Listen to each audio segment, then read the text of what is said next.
explain to me what your warning has been and why this is no surprise to you, I'm assuming? Well, this happened. It's only going to get worse. So, I think it's somewhat ironic that yesterday, there was a Commerce subcommittee meeting on the legislation for data breaches and notifications. But I just think a company like Anthem and many other companies fail to spend enough money to upgrade, their systems, their security, their firewalls. So there are things that they could do to prevent this from happening. I don't know for sure yet, but we do know that the hackers were able to gain access to their servers. So, when was the last time that they upgraded anything in terms of their IT security? Who does this affect? We don't know if anyone in New Jersey was actually affected because Anthem, from what we're trying to find out, Anthem has not told us. They're not saying how many people are where. Exactly. But people in New Jersey could be affected because there are affiliate companies through Anthem that are also, now been exposed. And that's about 67 million people. The 37 million people that are directly enrolled with Anthem are for sure have been affected. What do you mean by affiliate companies? Affiliate companies, third-party vendors that work with Anthem, doctors, hospital networks, things like that. So, what do we need? First off, if you're concerned that you might have been affected by this breach, what should you do immediately? You should get a copy of a credit report.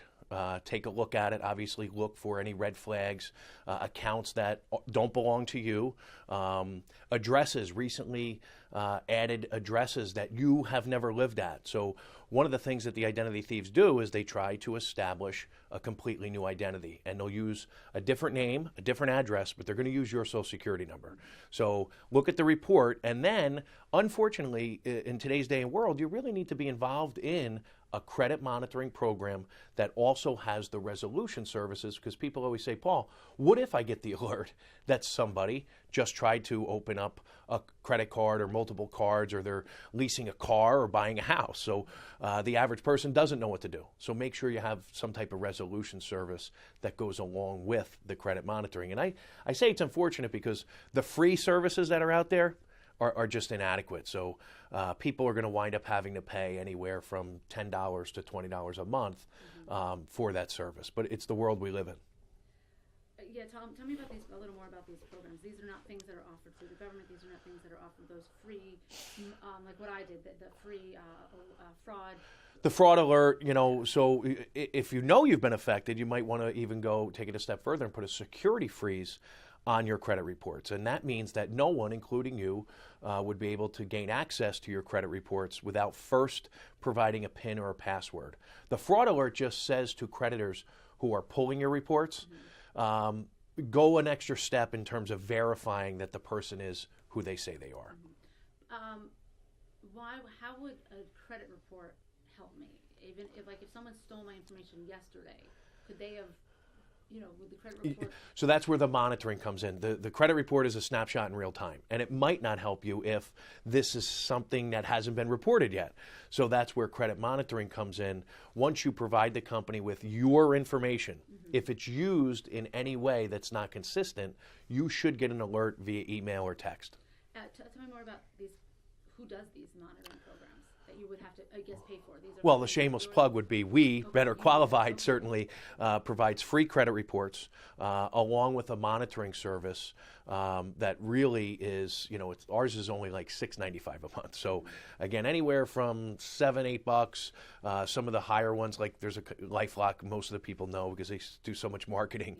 But they're on the upper side, $20, lots of bells and whistles that I don't think you really need. You need to be alerted, and you need to have the resolution service.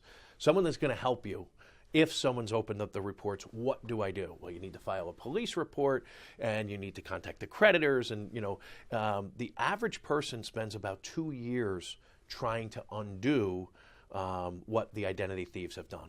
And is this what happened here, this breach?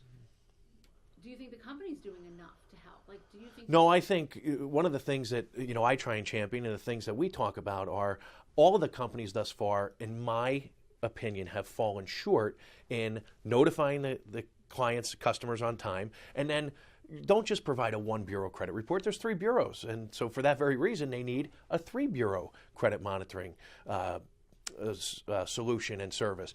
And how about letting them know they stole your email, Marcy? So be on the lookout for phishing emails that look like they're going to come from Anthem. And we know from Target and Neiman Marcus and Chase that the identity thieves emailed their clients, and people gave even more of their personal information because they weren't made aware that these phishing emails are going to come. They have your phone number.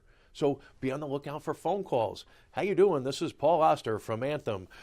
Listen, we're just checking on our customers to make sure you're okay.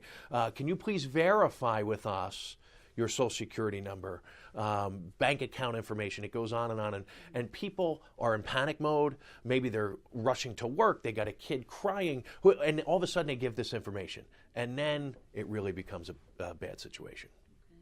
Anything else that you think that we need to bring up in this conversation for folks, whether you're a customer of Anthem or not? Or not, right. So I think the biggest thing for people to realize is don't become numb to this. 2014 was the year of the data breach. And every other day you heard about and people say, well, it didn't hurt me yet. So what they need to realize is that the information is on the black market. It's being sold on the dark web. So it's only a matter of time before somebody buys it and uses it. And just because it hasn't happened yet, take the steps, be proactive in protecting yourself, because obviously the government can't do it, these companies can't do it, retailers can't do it. We lock our front doors, we lock our cars, we lock our phones, but we fail to lock our identities down. So take a couple of simple steps to protect yourself, and one of them being get involved in a credit monitoring program. Identity theft is the fastest growing crime, and it's going to continue to be that way because of our dependence on doing everything over the internet. So a monitoring program, any other things? I mean, I guess keep an eye on your account, whether it's your checking account. I'm assuming absolutely. You can call and have all of your account numbers changed. You don't have to close accounts and get new accounts, but have the account numbers changed. Change your PINs and passwords. And I say, this is my job. I preach this every day, and people don't do it. They hear it and they go, oh, but it's an inconvenience. But if you don't do it, believe me, it's a far bigger inconvenience if you become a victim of identity theft. So change your PINs and passwords, change your account numbers. You don't have to get new accounts, but certainly change them. And then obviously you're going to have to change, you're going to have to alert the creditors. Maybe you have auto draft and auto pay and all that stuff. But if it takes you an hour, you're done. If you're a victim of identity theft, like I said before, it could take you years, and it could be financially, devastating along the way. And when you say change your account numbers, you have bank account, checking account, savings account, that's... Absolutely. Bank accounts, checking accounts, credit cards, all of those banks and creditors will issue you new account numbers. Mm-hmm. And here's the thing, it's kind of related to it, but everyone has debit cards now. But when you go to the store, the default is for you to use it as a debit card because the retailer pays less money to process that transaction. Ask to use it as a credit card. So when you swipe your debit card now, it says, what's your PIN? No, cancel it out and say, I want to use it as a credit card, because you're afforded some more protections as opposed to a debit card that's linked directly to your checking and savings. So if they get that information, now they can backtrack into your checking account and savings account.